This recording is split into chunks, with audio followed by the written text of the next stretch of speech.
बुद्ध का उपदेश। एक बार प्रदेश में अकाल पड़ा। ये देखकर गौतम बुद्ध को बड़ा दुख हुआ। उन्होंने लोगों से कहा कि बहुत से लोग अन्न और वस्त्र के लिए तरस रहे हैं। उनकी सहायता करना हर मनुष्य का धर्म है। आप लोगों से जो कुछ बने वो दान करें। बुद्ध का उपदेश सुनकर सब लोग बिना दिए अपने अपने घर को चले गए। एक गरीब व्यक्ति बैठा ही रहा।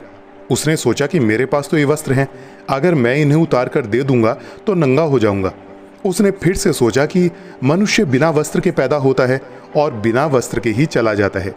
न जाने कितने साधु सन्यासी बिना वस्त्र के रहते हैं, फिर मैं बिना वस्त्र के क्यों नहीं रह सकता।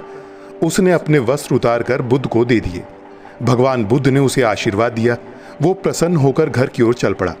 वो खुशी से चिल्लाकर कह रहा था, मैंने अपने आधे मन को जीत लिया है। तभी सामने से राजा की सवारी आ रही थी। उस गरीब की बात सुनकर राजा ने उसे अपने पास बुलाया और पूछा कि तुमने आधे मन को कैसे जीता है। उस गरीब ने कहा कि भगवान बुद्ध दुखियों के लिए दान मांग रहे थे। ये सुनकर मैंने अपने वस्त्र उतार दिए।